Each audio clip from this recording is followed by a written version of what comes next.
one man, locked eternally into the wilderness.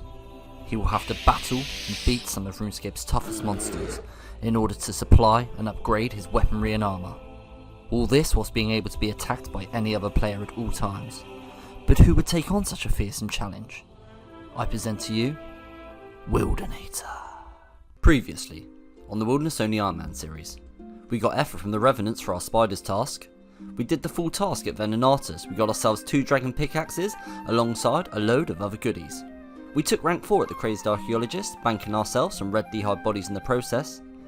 We snagged a 1 in 22k drop, which was our second amulet of Avarice.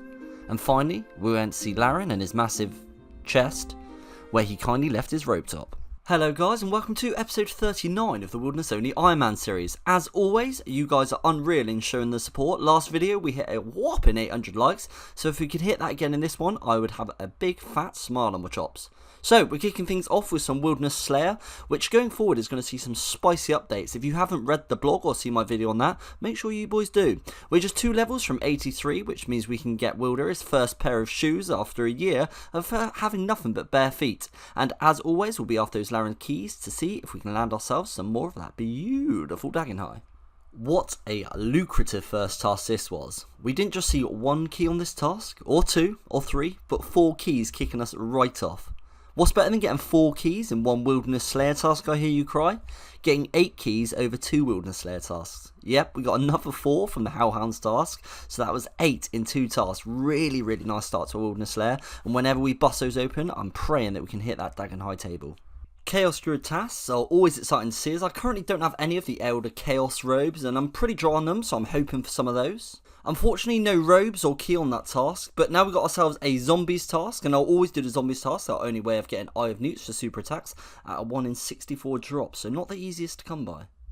Oh, coming in with a Spiders task. That's going to be ourselves a little bit of Wildanator. We just need to quickly pop to the res first, grab ourselves some more effort, and see if we can get anything nice from the spider.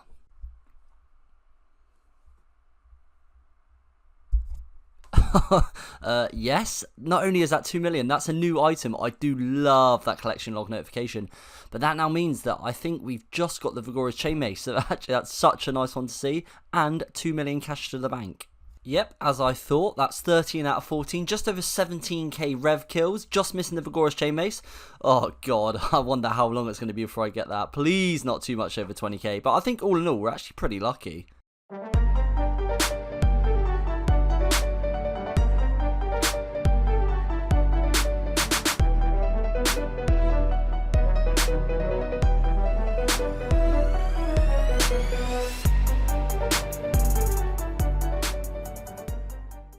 Ether sorted, and just a couple of kills in, we're landing a Laren's key. 500 red spider's eggs is going to be a huge help for the Herblore ground that I want to do.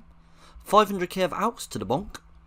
Another dragon pickaxe to the collection, and still Wildanator is the only boss to drop us a D pick, but they are coming in plentiful amounts. It does not matter how many I see of this drop, I always enjoy seeing that one. Another key of the Larannual variety. And with this kill of this rather large arachnid, that will be KC 400. That's another 500k with 39 left on the task. Just 2 kills later, we're picking up another Onyx Bolt drop. Laren key number 3 of this task, and with the keys we got from earlier, that should make for a pretty nice opening. As you can see, whilst we were killing some Wildanator, these 2 boys got on us, and we took a little trip down to the Green Dragons and started boxing them, which these boys weren't very happy about at all. I mean, you know, it's your job to kill me, it's my job to get away, so really probably shouldn't be getting upset about that. I don't get too upset when I get killed by you boys. However, I might as well make the most of the boxing mechanic whilst I still can, because Jagex plans on removing that one. Needed some more effort. We also got treated to a 500k emblem from the Revenants. 100 grimy snapdragons, they will eventually be used for super restores when we finally get to that Herblore grind.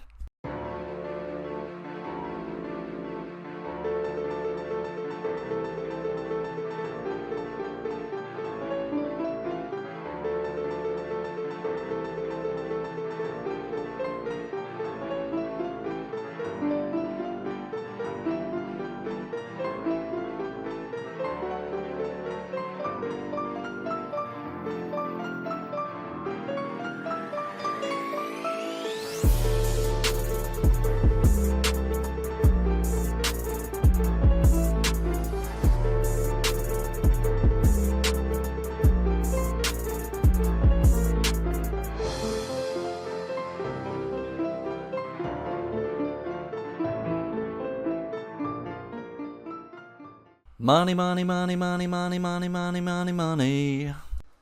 Another bulk tip drop, and these are really nice to see because we do actually have a plan for all this money, so I can't wait to show you guys what that is. And with the kill of this spider, that is going to be the entire task done once again up at Wildanator, and it's going to be more Onyx bulk tips. Lovely. So I've had a bit of a plan for vetting on the back burner for quite some time. I was partly waiting to see if I could get lucky on the Vigorous Chain Mace, but also training my stats and money making if I didn't get lucky. Well, we haven't got the Vigorous Chain Mace yet, so I first needed to do some Wilderness Slayer, where we landed some All Iron keys, but really I was doing it to try and land a Hellhounds or Skeletons task. The reason that I needed one of these tasks is so I was able to use my Slayer Staff E on the Skeletal Hellhounds that Vettian summons. Hellhounds task secured, we went to LMS to pick up what is an incredibly powerful weapon in the Vesta's Longsword. It costs 300 LMS points, which takes a really long time to get. We also need 50 mil cash to be able to charge the thing, which is a huge amount. We can also only use it in Bounty Hunter worlds, which means we will always be skulled when using it, because those worlds auto-skull you. We'll be using it in a very, very busy multi-combat spot, so this is a huge risk that I'm hoping will pay off. So this is the bulk of pretty much what I have to trade in and out. I've been collecting this stuff for over a year on the account now, so it's going to be pretty sad to see it out. I know that sounds a bit sad, but I really do like looking at the stuff in the bank. But hopefully it's going to be for a good cause.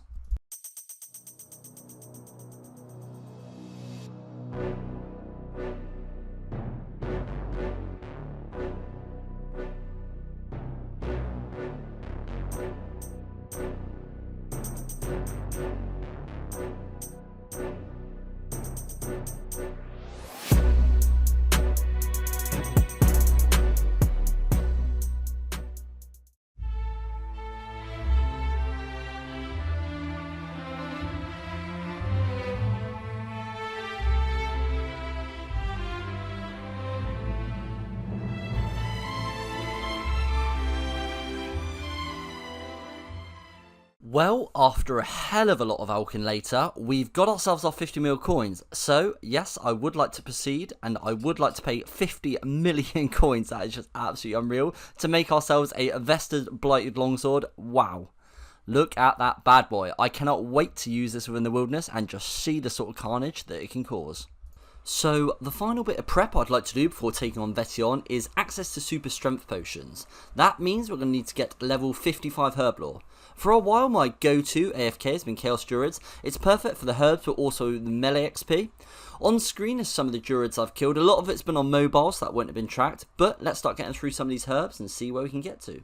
Although I get a nice amount of water-filled vials from the Chaos Druids themselves, it's not quite enough to cover all the herbs, so the way we need to fill the vials is just a little bit tedious. The reason being is we need to run up from the Ferret's Enclave to the ruins above where there's a sink. This is obviously a very old piece of content, as it says fill bucket on the sink, but you can actually use it for vials. When you right click it, that's not normally the message you get on a water source, so I have my suspicions that's been in the game quite some time. It's also not marked on the world map as a water source.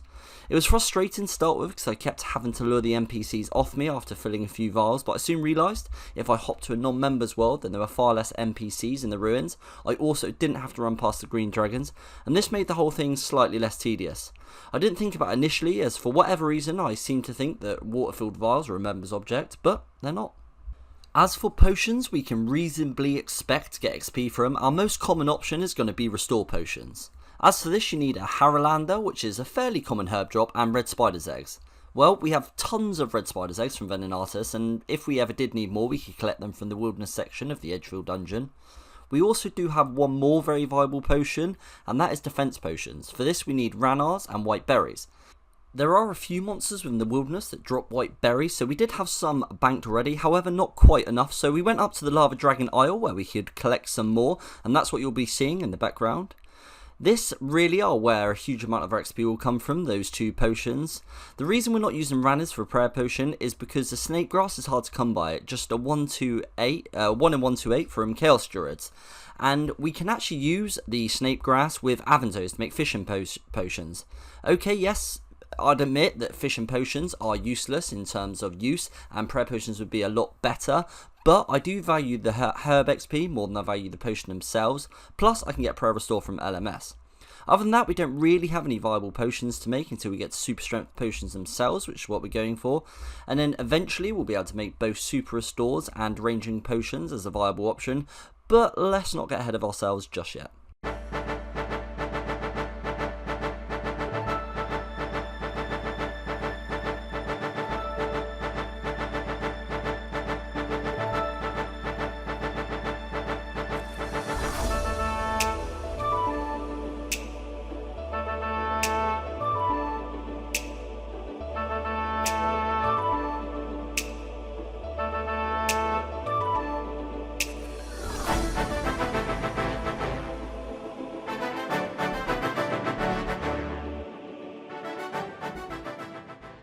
And there we have it. We actually had more banked XP than I thought. I didn't think I'd get all the way to 61, so that's really nice. But now we've got 370 super strength potions to play with in the future. Really, really nice, and I can't wait to see if these make a difference. And this is why I absolutely love playing accounts like this, because just look at that. When would you ever see anyone attempt a Vet'ion kill in these sort of get-ups? First couple of specs coming in on Vet'ion from the VLS. First two not very impressive at all, but we do manage to hit with the third special, so let's just see if we got a little bit unlucky and we can unleash some big boys later.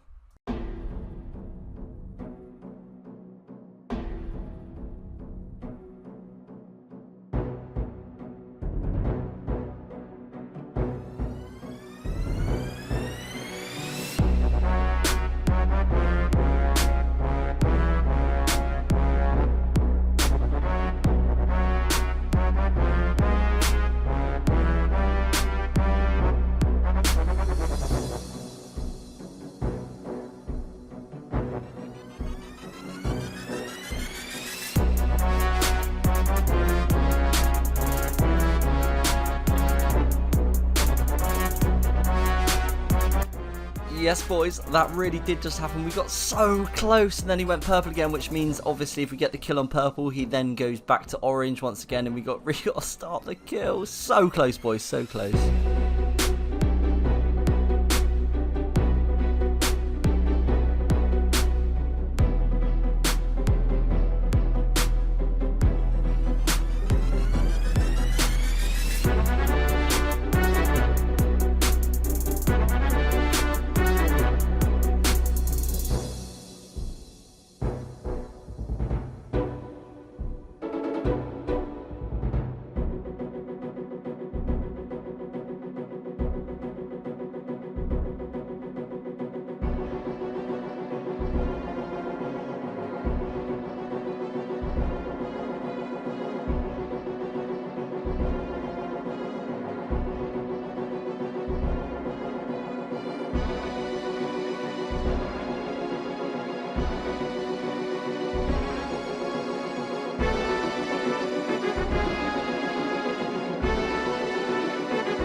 That was just a sample of 2 of the kills we got and a whole load more fails. Unfortunately, the VLS just didn't hit like I thought or wanted it to. I didn't think, because you need a crush weapon really, because his slash defense is just so massive. But never fear, we have so much more use for the VLS in the future, in places where I know it is really going to work. So we switched up the set and we decided to take the cross ring and not be on World 18, so we didn't have to skull and risk the D2H, to try and see what we might be able to get with this setup.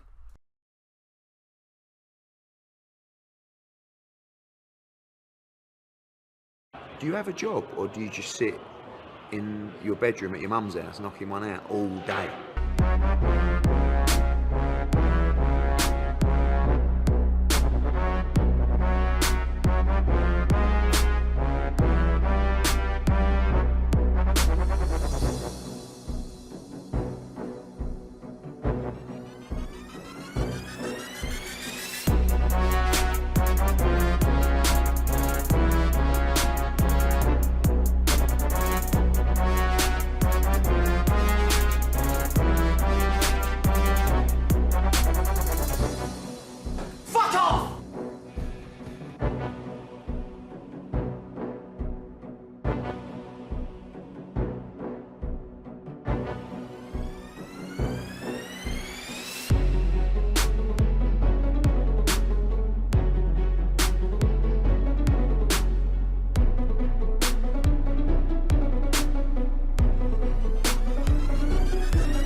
So we did manage to over double the amount of Vetion kills we previously had, but we still did only manage to get up to 9. There is still definitely some work that needs to be done on stats and gear and things before we are, you know, regularly killing Vetion. Slightly frustrated about I've decided to pull out my Laren's keys that we've got throughout this episode, just because, you know, if we could land ourselves a Dagon Eye piece, that'd be absolutely amazing. It would just cheer me up, because we spent literally a whole day trying to kill Vetion. The amount of attempts that failed that I didn't show you guys was... yeah, there was just loads of them. So hopefully these 14 keys can prevail with something, a little bit of positivity. Right then, what can we get? First key, coal, not too bad, not too bad. All of the supplies here are quite useful, apart from seeds. Magic seeds, absolutely no use at all. Rune ore, maybe one day, who knows, who knows. More coal, it's not too bad. Supplies, when we do a smithing grind, which I do actually want to do in the future, we've got some pure... holy shit, yes boys, we got ourselves a Dagon High Road bottom. Yes! Oh, to have the top and bottom feels so good. I feel so lucky that we got that. Okay, arrow tips, they're not that useful either. I don't think that we'll ever be able to use those ones. What we're going to get next, some monkfish, that'll be good for cooking in the future. Gems are always helpful, especially for gem tipped bolts. Dragon fruit seeds are absolutely useless. Arrow tips, come on, what else can we get from here? We got a redwood seed and... what? Dagon High hat. That's crazy. We've got all three. We've got full Dagon High, boys. We got 2 pieces and 14 keys. That is absolutely way more than made up for those Vetion kills. What the hell? Not another one, surely. Not another one. 165k cash. Okay, we've done it. We've completed the Dagon High robe set. I was really hoping for a piece, but never expected to get 2. Well, boys, what an ending, eh? We have some big plans regarding the VLS next episode that I'm hoping to execute. I'd like to try and get some use out of it, because it's a bit up in the air what's happening with the BH worlds, and Jaggets may take them offline. If they do, we're not really sure what's going on with VLS, so I'd like to try and get a little bit of use out of it. As you can see, we now have the full Dagon High section ticked off. What a beautiful one to get. And alongside the Malediction Ward, we've got quite the magic setup now. I really hope you boys enjoyed this one. There is an insane amount of hours that's gone into this one, so do what you do best. Do all the likes, the subscriptions, the comments. Really does make me happy, helps my video be seen, helps me get into the algorithm, and I really do appreciate it. Until next time, guys, thank you very much, and goodbye.